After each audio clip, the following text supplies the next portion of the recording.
जय मसीह की। प्रभु का धन्यवाद हो। आज का दिन परमेश्वर ने हमारे जीवन में दिखाया ताकि हम उनके वचनों से और सीख सके और अपने जीवन में लगा सके। आइए आज की जो रोटी है हम परमेश्वर से मांगे, डेली ब्रेड जो हमारे आत्मा के लिए शक्तिदायक हो। हालेलुया।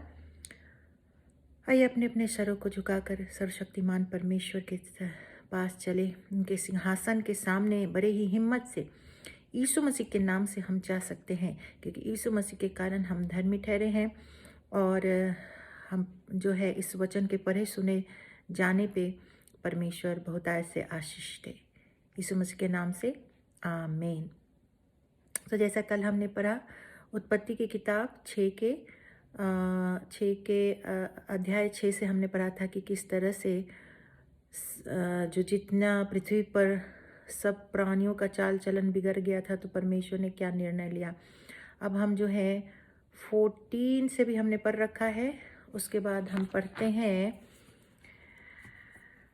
परमेश्वर ने क्या ऊंचाई लंबाई ऐसा करके सारा जहाज की पूरी जो है डिस्क्रिप्शन दी थी, डिटेलिंग दी थी। 16 से मैं पढ़ती हूँ। जहाज में एक खिड़की बनाना और उसके एक हाथ ऊपर से उसकी छत बनाना और जहाज की एक ओर एक द्वार रखना और जहाज में पहला दूसरा तीसरा खंड बनाना। तो जो ये नूह है वो परमेश्वर की आज्ञा को जैसे जैसे आज्ञा परमेश्वर ने दिया वैसे वैसे उसने की। उसके बाद क्या हुआ, और परमेश्वर सब कुछ जानते थे कि उसको किस जगह पे उस जहाज को दरवाजा चाहिए, है ना, सब कुछ। और सुन 17 में आप पृथ्वी पर जल पड़े। उस समय परमेश्वर ने क्या बोला था, मैं आप खुद परमेश्वर। पुराने नियम के परमेश्वर, याद रखिए, पुराने नियम के परमेश्वर बड़े जलजले वाले, बड़े क्रोधित होने वाले। ये नए नियम में परमेश्वर ने यीशु मसीह दिया है और धीरज धरा है, धीरज धरा है। इसलिए ये धरती अभी ठहरी हुई है। और साइंटिफिकली देखा जाए तो 2 बार पृथ्वी जो कि नाश हो चुकी है, ये हम तीसरे बार वाली पृथ्वी पे हैं, ठीक है ना, तीसरे वाले। तो क्या हुआ, और सुन मैं आप पृथ्वी पर जल प्रलय करके सब प्राणियों को जिसमें जीवन का प्राण है, जिसमें जीवन का प्राण है, आकाश के नीचे से नष्ट करने पर हूं, और सब जो पृथ्वी पर है मर जाएंगे। परंतु तेरे संग मैं वाचा बांधता हूं। परमेश्वर ने वाचा बांधी, कवनेंट। इसलिए परंतु तेरे संग मैं वाचा बांधता हूं, इसलिए तू अपने पुत्रों, स्त्री और बहुओं समेत जहाज में प्रवेश करना। और सब जीवित प्राणियों में से तू एक एक जाति के 2 अर्थात एक नर और एक मादा जहाज में ले जाकर अपने साथ जीवित रखना। एक एक जाति के पक्षी और एक एक जाति के पशु और एक एक जाति के पृथ्वी पर रेंगने वाले सब में से 2 तेरे पास आएंगे कि तू उनको जीवित रखे। और भांति भांति का भोज्य पदार्थ जो खाया जाता है उनको तू लेकर अपने पास इकट्ठा कर रखना, तो जो तेरे और उनके भोजन के लिए होगा। परमेश्वर की इस आज्ञा के अनुसार नूह ने किया। परमेश्वर की इस आज्ञा के अनुसार नूह ने किया। तो परमेश्वर ने जो जो आज्ञा, जैसे जैसे ऐसे बनाना, ऐसे करना। भाई देवे, यहाँ का कनेक्शन मिलता है हिंदू धर्मशास्त्र के मनुस्मृति पे पढ़ा जाता है कि मनु ने एक नाव पे चढ़ा था। बचपन से मैं कहानी सुनती थी कि मनु सारे जो पक्षियों को लेकर के जहाज में चढ़ गया, बाकी सारा पृथ्वी जो है नाव था। उस समय इसमें से टूटा फूटा एक कहानी निकल के जब मैं बचपन में सुनी थी कहीं कि इस पृथ्वी का सारा नाश हुआ था, उस समय में मनु बचा और उसी मनुष्य के हम वंशज हैं। लेकिन बाइबल में इतनी क्लैरिटी है कि मनु के पहले का भी सारी आदम तक की कहानी है। तो क्लियरिटी यहाँ इसलिए मिलती है कि अचानक नूह कहीं से उठ के नहीं आया। नूह के बारे में सब कुछ है पीछे। तो मनु का मैंने सुना था मनु कौन, कहाँ, किधर, उसका कोई आ पता मुझे नहीं लगा। लेकिन यहाँ पे इतनी क्लियरिटी है, परमेश्वर का वचन सत्य है और परमेश्वर जो इस वचन में लिखा है उसमें इतनी क्लियरिटी है जहाँ कहीं और नहीं। आप देख सकते हैं, अपने सारे धर्म ग्रंथों को उठा के पढ़ सकते हैं। हिंदू धर्म का धर्म ग्रंथ है, मुख्य धर्म ग्रंथ है वेदाज। तो वेदाज उठा के पढ़ना जरूरी है। और भविष्य पुराण में आप यीशु मसीह के बारे में पढ़ सकते हैं, वहाँ पे मिलेगा हिंदू के धर्मशास्त्र में। यीशु मसीह हिंदू, मुस्लिम, सिख, ईसाई के लिए नहीं, समस्त मनुष्य, समस्त इस जगत के सारे मनुष्य जाति के लिए, मनुष्य जाति के लिए वो जो है क्रूसित हुए हैं पाप बलि बनकर, पाप बलि बनकर। पाप बलि क्या होता है हम एक बार पढ़ेंगे। अभी हम यही समझ सकते, यहाँ से यही जान सकते हैं कि परमेश्वर ने जगत से इतना प्रेम किया है कि अपना इकलौता पुत्र दे दिया है।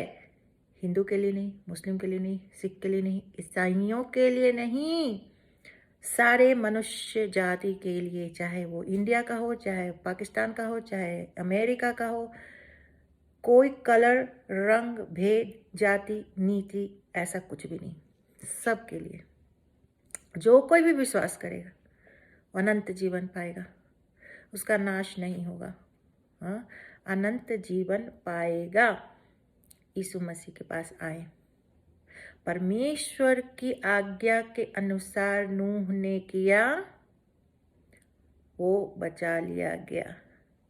उसी तरह हम परमेश्वर की आज्ञा अब जब इस समय नए नियम में जब हम करेंगे, हमारा नाश नहीं होगा।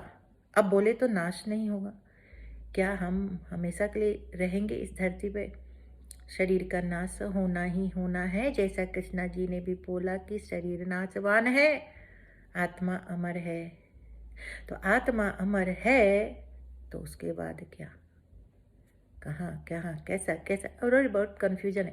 लेकिन यहाँ क्या कन्फ्यूजन नहीं है कि समस्त कोई भी हो, यीशु पर विश्वास किया, अनंत जीवन तक हम परमेश्वर से आए हैं इस धरती के थोड़े देर के यात्रा के लिए, और फिर उनके पास जाना है। Complete story done.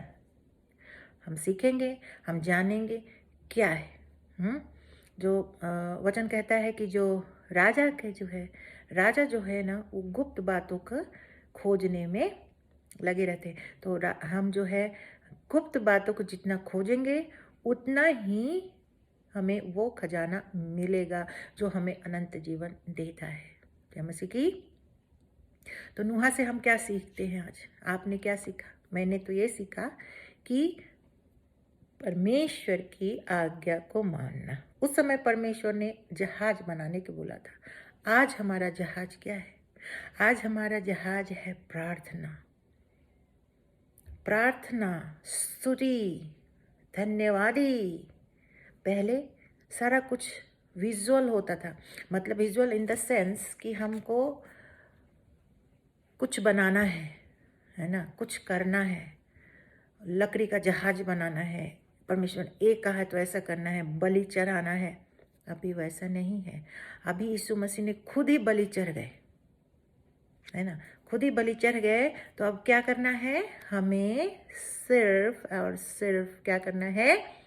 वो जहाज बनानी है जो आत्मा से हम बनाते हैं, क्योंकि परमेश्वर को किसी ने नहीं देखा।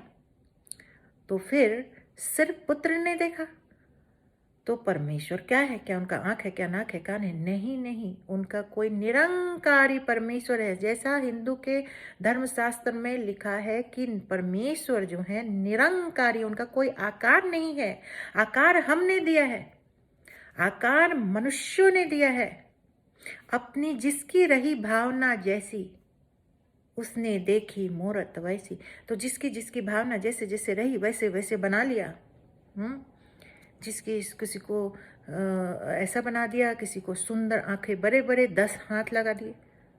लेकिन परमेश्वर का कोई आकार नहीं है, निरंकारी है वो। तो फिर उस निरंकारी परमेश्वर को कैसे हम आकार दे सकते हैं?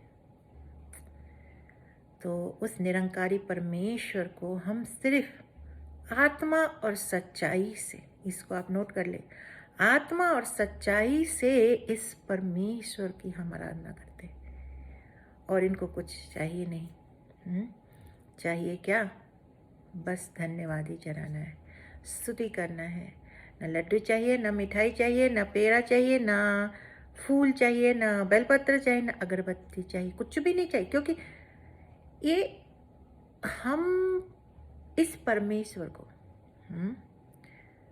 इस परमेश्वर को जो निरंकारी है, जिसका कोई आकार नहीं है, उसको आकार कैसे दे सकते हैं? है ना? उसको हम आत्मा और सच्चाई से पुकारें, आत्मा और सच्चाई से स्तुति और आराधना करें तो वो प्रसन्न होते हैं। तो प्रसन्न करने के लिए भाइयों बहनों कुछ आपको स्पेशल करने की ज़रूरत नहीं है। परमेश्वर की भक्ति करने के लिए कुछ अलग ऐसा कुछ करने की ज़रूरत नहीं है। सिर्फ प्रार्थना, स्तुति, धन्यवाद ही प्रभु का वचन क्या कहता है उसके पीछे हम चलना है।